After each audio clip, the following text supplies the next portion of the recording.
Le 27 septembre 1963, la petite Diane Carrier, âgée de seulement 6 ans, part de son domicile à Québec pour aller chercher son grand frère pour l'heure du souper. Malheureusement, son grand frère rentrera à la maison, mais sans Diane.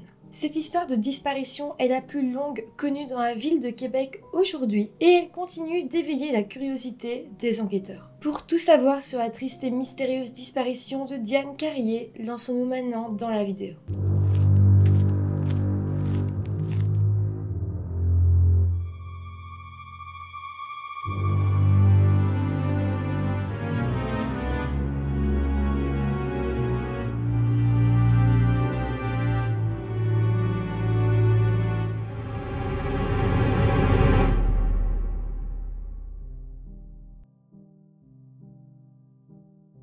Hello tout le monde, j'espère que vous allez bien.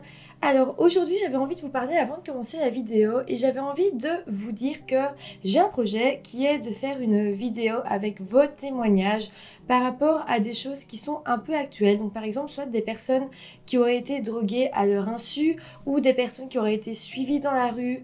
Ça peut être des hommes et des femmes évidemment.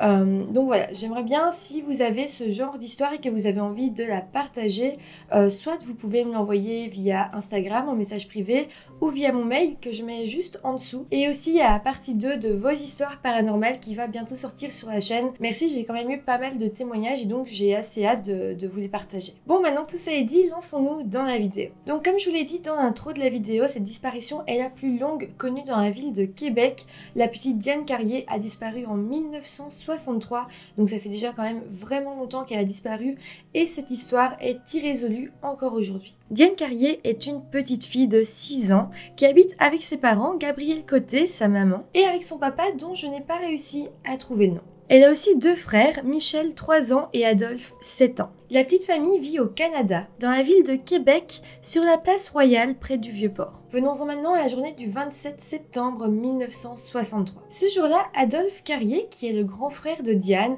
est en train de jouer dehors dans un parc près de la maison. La maman de Diane va dire à sa fille qu'il est temps que son frère rentre parce que l'heure du souper approche. Donc à 17h45, Diane va sortir de la maison de chez ses parents dans le but d'aller chercher son grand frère. Le problème, c'est que quelques minutes plus tard, son grand frère Adolphe va revenir à la maison, mais seul. À ce moment-là, les parents vont un peu fouiller les alentours du quartier, mais ils ne retrouveront pas leur petite fille et donc ils vont appeler la police. Heureusement, la police va prendre ce cas de disparition au sérieux très vite et le soir même, les recherches vont déjà commencer. Mais malheureusement, aucun indice va être retrouvé et Diane n'est nulle part. Mais là, la police va quand même se dire que ce serait assez dingue que quelqu'un ait voulu kidnapper un enfant à cet endroit précis de la ville de Québec. On est quand même dans la partie de la ville de Québec la plus touristique et on est près du Vieux-Port, donc il y a vraiment plein de touristes. Et en plus de ça, le potentiel kidnappeur serait passé à l'acte à 17h45, donc un tout petit peu avant que le soleil se couche. Pourquoi il serait passé à l'acte si tôt? Voilà, donc la police se dit petit à petit que la piste d'un kidnappeur est quand même difficile à croire. Donc voilà, tout ça fait quand même beaucoup d'éléments qui font que si Diane avait été enlevée à cet endroit précis, c'est sûr que quelqu'un aurait vu quelque chose. En plus, si quelqu'un voulait juste enlever un enfant au hasard, pourquoi il aurait été à cet endroit précis, un endroit où il y a tellement de gens? C'est comme pas de sens. La police va donc se dire que peut-être si Diane n'a pas été enlevée, elle serait en fait tombée dans le fleuve Saint-Laurent qui passait vraiment pas loin de là où elle vivait. Mais bon, selon la famille de Diane, c'est assez impossible qu'elle soit tombée dans le fleuve parce que Diane, c'était une enfant qui écoutait énormément ses parents, elle n'était jamais désobéissante et ses parents lui avaient toujours dit de ne surtout pas s'approcher du fleuve. Donc ça leur paraît assez étrange de se dire que peut-être elle se serait même penchée et qu'elle serait tombée, c'est vraiment pas croyable dans la tête des parents. En plus de ça, il paraît que tous les enfants du quartier avaient reçu l'ordre des parents de ne pas s'approcher du fleuve et donc il était assez commun que lorsqu'un enfant soit près du fleuve ou se dirige vers cet endroit, des adultes passant par là pouvaient à tout moment leur crier dessus gentiment et leur dire écoute, tu n'as pas le droit.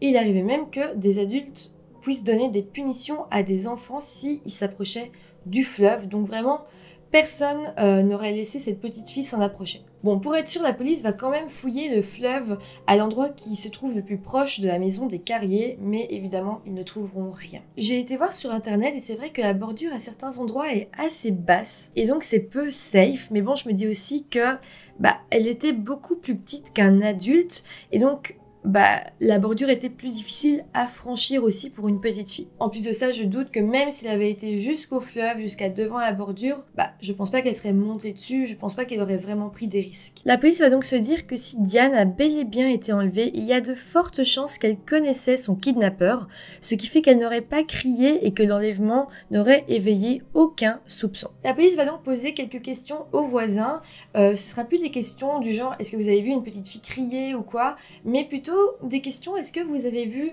quelqu'un marcher, une personne aborder une petite fille, enfin voilà, ce genre de questions.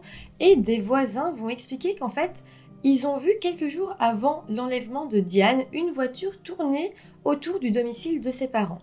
Malheureusement, et c'est assez frustrant, mais ils ne sauront pas du tout dire le modèle de la voiture et donc cette piste tombera totalement à l'eau. Une autre idée que la police a pu avoir, c'est que peut-être Diane se serait fait enlever par des touristes. En fait, l'endroit où vivait Diane à l'époque était une place très touristique, mais très pauvre aussi. En fait, j'ai pu lire que certains touristes venaient à cet endroit-là de la ville, parce que c'était près du Vieux-Port, c'est touristique, mais c'est un endroit où il y a beaucoup de pauvres, beaucoup d'enfants qui jouent dehors, et les touristes venaient là-bas en bus. Ça leur arrivait de descendre, de donner de l'argent aux enfants pour prendre des photos avec eux, ou même pour les écouter chanter, ce qui est vraiment extrêmement étrange et extrêmement malsain. Mais bon, dans la tête des policiers, on se dit que si certains touristes étaient capables d'abuser un petit peu de la gentillesse de ces enfants, ou même de leur pauvreté, peut-être que certains auraient pu même en enlever un dans le but de l'élever. Par exemple, des parents qui ne savaient pas avoir d'enfants, qui auraient été là, qui auraient enlevé cet enfant pour le ramener aux États-Unis. En plus, on est en 63, donc c'est évidemment beaucoup plus facile de passer la douane avec un enfant qu'on ne connaît pas. C'est difficile, mais c'est beaucoup plus facile que maintenant, par exemple. Aujourd'hui, je ne pense pas que ce serait possible. Bon, ici, évidemment, je vous parle d'idées que la police a eues, mais rien n'est sûr, il n'y a aucune preuve de rien. On ne sait rien, en fait, sur cette histoire, on peut juste se poser des questions, mais à part ça, on ne sait strictement rien. Et aussi, ce qui est dingue, c'est que 58 ans après la disparition de Diane, sa famille ne comprend toujours pas ce qui a pu se passer et cherche encore des réponses à leurs questions. D'ailleurs, depuis, ses parents sont morts et n'auront jamais su la vérité. Il ne reste que ses frères qui, eux, sont toujours en vie. D'ailleurs, son frère Adolphe vit maintenant au Lac-Saint-Jean, au Canada. Et malheureusement, la maison où Diane a disparu, la maison familiale des Carrier, a été détruite pour faire un parc. Et puis Adolphe se sent énormément responsable de la disparition de sa sœur. D'ailleurs, à l'époque, son père lui en avait beaucoup voulu et injustement, je trouve. D'ailleurs, Adolphe n'a jamais perdu espoir qu'on retrouve un jour sa sœur, même si le dossier a été fermé quelques années après sa disparition. Par contre, Adolphe expliquera que, voilà, il faisait un peu des recherches par lui-même, mais il laissait un peu aussi la police travailler. Et puis un jour, il a voulu regarder, c'était en 2006, sur la section des personnes disparues de la ville de Québec. Il a cherché après sa sœur et en fait, il n'y avait plus aucune trace d'elle. Et quand il s'est renseigné, en fait, il s'est rendu compte que son dossier avait été perdu. Là, il était vraiment en colère et triste aussi parce que il s'est rendu compte que pendant toutes ces années, des gens auraient pu peut-être témoigner ou dire des choses importantes, des policiers auraient pu se rendre compte de certaines choses si des ossements avaient été trouvés ou quoi que ce soit, mais le dossier avait tout simplement été perdu, donc rien que tout ça était possible. D'ailleurs, par rapport à ça, Adolphe s'exprimera aux journalistes en disant « Il y a sûrement quelqu'un qui a été témoin de quelque chose dans le temps et qui a eu peur de parler. Il faudrait qu'il parle avant de mourir. En attendant, tant qu'on en parle, elle existe. On y pense tout le temps. J'ai plein de photos chez moi de Diane, je ne peux pas l'oublier. » Adolphe explique aussi que même si c'est vrai qu'il pense quand même que sa sœur est décédée, mais il garde toujours espoir qu'elle soit toujours vivante quelque part dans ce monde et que peut-être elle aurait été enlevée, comme on disait, par un couple de touristes. Ce serait évidemment assez triste, mais ce serait aussi la meilleure chose possible qui pourrait lui être arrivée. D'ailleurs, en 2018, on va encore une fois l'interroger et par rapport à ça, il dira « Si elle a vécu 55 ans avec les autres, elle ne se souvient pas de nous. C'est la seule peur qu'on a si jamais on la retrouvait. Qu'elle ne veuille pas nous voir. On comprendrait, mais ce serait dur à prendre. » D'ailleurs, aujourd'hui, il existe un portrait robot montrant à quoi Diane ressemblerait si elle était toujours en vie. En 2018, l'enquête a été réouverte et En fait, à l'époque, on pouvait pas vraiment avoir l'ADN de Diane. Donc si par exemple aujourd'hui on retrouvait des ossements, on pourrait pas vraiment savoir sans l'ADN de Diane s'il s'agit d'elle ou non. Donc la police a décidé d'essayer de recréer son ADN grâce à sa maman et à son frère Adolphe. Et donc ils ont réussi à établir un profil ADN qui fait qu'aujourd'hui on pourra analyser des ossements et savoir s'il s'agit de Diane ou non. D'ailleurs, c'est pas seulement le frère de Diane qui a l'espoir de faire progresser l'enquête, mais même les enquêteurs de police d'ailleurs. En 2018, un d'entre eux parlera même aux journalistes et dira « Quelqu'un qui a des informations peut les livrer de façon confidentielle. C'est seulement avec ça qu'on est capable de progresser. Personne n'a à craindre quoi que ce soit par rapport à des informations qu'elle détiendrait. » Donc voilà, tout ce qu'on peut souhaiter aujourd'hui, c'est que quelqu'un parle et on garde espoir vraiment que quelqu'un un jour sur son lit de mort ait envie de se confesser. Si jamais l'affaire d'aujourd'hui vous intéresse, il y a une page Facebook qui est toujours active et qui s'appelle Recherchons et retrouvons Diane Carrier, où vous pouvez toujours apporter votre soutien à la famille qui en a encore besoin aujourd'hui. Et puis aussi, pour écrire cette vidéo, je me suis basée sur un podcast qui est la première des sources dans la description. Podcast très intéressant où on peut même entendre Adolphe en train de parler de sa sœur, son témoignage. C'est vraiment quelque chose qui m'a beaucoup touchée. Donc vraiment, je vous conseille d'aller voir ce podcast. En plus, je trouve que c'est assez complémentaire à ce qu'on a dit aujourd'hui dans cette vidéo. Donc évidemment, vous aurez des redites parce qu'ils vont reparler de l'histoire, mais ils vont aller plus profondément dans le ressenti aussi de la famille.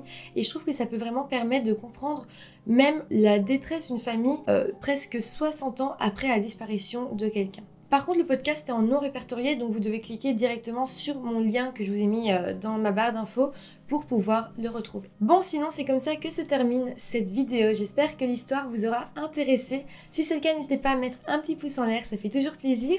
À vous abonner à la chaîne, à mon compte Instagram aussi si vous en avez envie. Et nous, on se retrouve très bientôt pour une nouvelle vidéo. Bye!